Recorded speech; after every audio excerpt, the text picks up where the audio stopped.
fadilah mandi berdua bersama pasangan. Bismillahirrahmanirrahim. Yustahabbu lizawjaini, yustahabbu disunahkan lizawjaini untuk suami istri, ayyagtasila terhadap sekiranya mandi oleh suami istri oleh mereka berdua ma'an bersama-sama, fi ina'in di dalam wadah wahidin yang satu, artinya di dalam satu ruangan kamar mandi. Lima rawat Aisyah radhiyallahu anha qalat, lima karena sesuatu hadis, ini dasarnya, dasar hadis rawat yang telah meriwayatkan Aisyah oleh Aisyah radhiyallahu semoga meridai Allah oleh Allah anha padanya beliaunya Aisyah. Qalat telah berkata oleh beliau Sayyidah Aisyah, kuntu aghtasilu ana wan nabiyyu sallallahu alaihi wasallam min ina'in wahidin.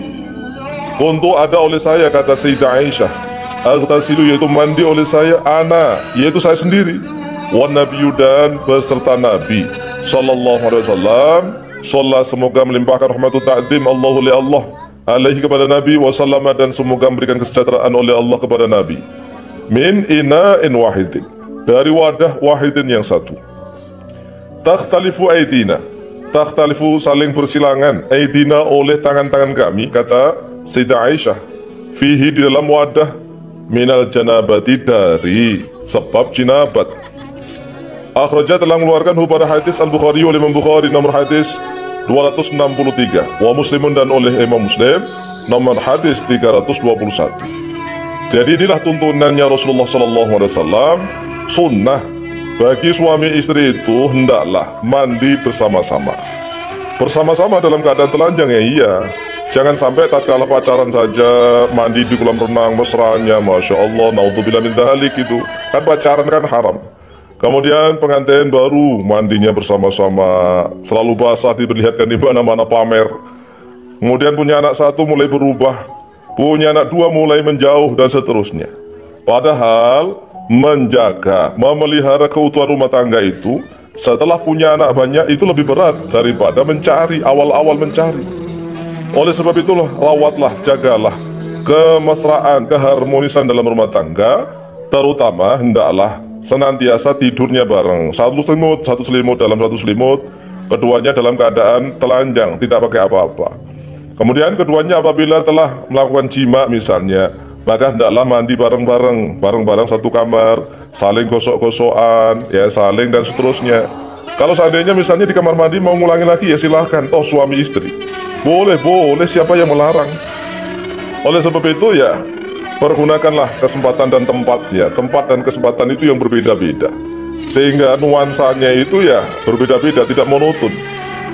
Oleh sebab itu, hendaklah suami istri itu mandi bareng-bareng. Jangan sampai bapak-bapaknya ini egois ya, dijak mandi bareng-bareng tidak mau, atau istrinya yang egois.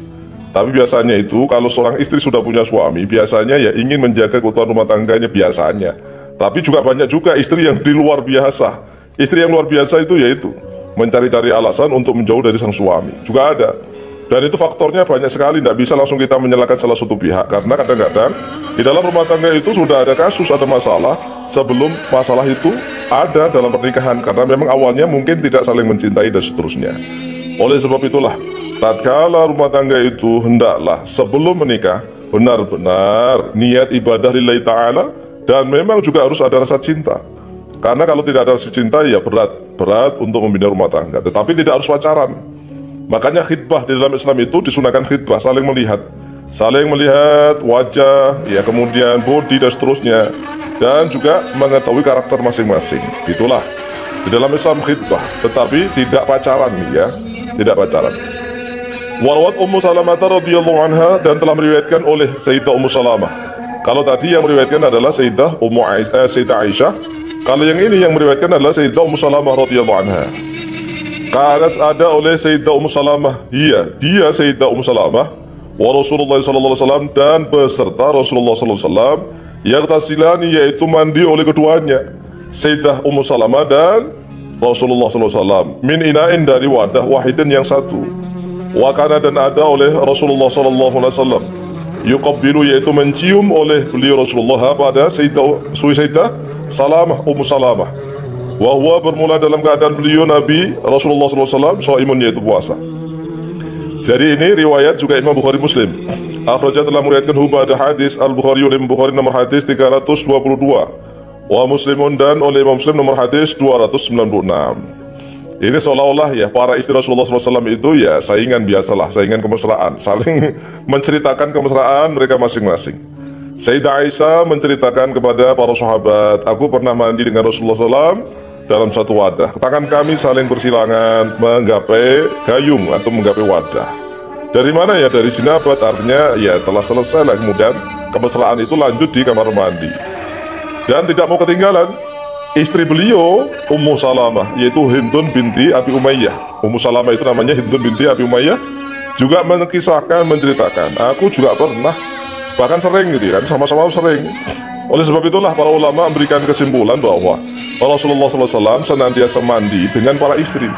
Jadi walaupun Rasulullah ini istrinya banyak 9, tetapi semuanya mesra, ya semuanya mesra. Sayyidah Aisyah mandi bersama Rasulullah, kemudian Sayyidah Ummu Salamah mandi juga bersama Rasulullah SAW. Dan ini luar biasa. Bahkan Sayyidah Ummu Salamah meriwayatkan, aku juga pernah dicium Rasulullah sedangkan Rasulullah dalam keadaan puasa begitu. Rasulullah puasa pun mencium Sayyidah Ummu Salamah. Artinya orang dalam keadaan puasa itu tidak membatalkannya kalau mencium istri, asalkan bukan menghisap air liurnya ya. Kalau ciumannya cuma bibir kemudian saling menghisap, akhirnya air liurnya ada yang masuk ya batal puasanya. Kalau hanya mencium kening atau pipi ya tidak membatalkan puasa. Kemudian wafi riwayatin, dan yaitu tetap di dalam suatu riwayat an Aisyah dari Aisyah radhiyallahu anha, annaha qalat, sesungguhnya beliau Sayyidah Aisyah qalat telah berkata, kuntu aghtasilu ana wa Rasulullah sallallahu alaihi wasallam min ina'in wahidin naghtarifu minhu jami'an. Aku telah mandi bersama Rasulullah SAW dari satu wadah. Ini selalu redaksi lafaz hadisnya adalah dari satu wadah. Naghtarifu menciduk oleh kami minhu dari wadah itu jami'an bersama-sama. Muttafaqun alaih. Hadis ini disepakati oleh Imam Bukhari dan Muslim. Jadi sekali lagi sangat dianjurkan, terutama para suami istri yang sudah usianya 30 ke atas lah ya. 30 ke atas ini kan mempertahankan keharmonisan rumah tangga, hendaklah senantiasa kalau habis melakukan jima mandinya bareng-bareng sama istri, saling gosok-gosokan, saling mesra. Mau ngulang lagi di dalam kamar mandi ya silakan ya. Itu toh suami istri sangat dianjurkan untuk menjaga keharmonisan dan juga kemesraan hingga akhir hayat, bahkan hingga di surganya Allah Subhanahu wa taala. Wallahu taala a'lamu bishawab.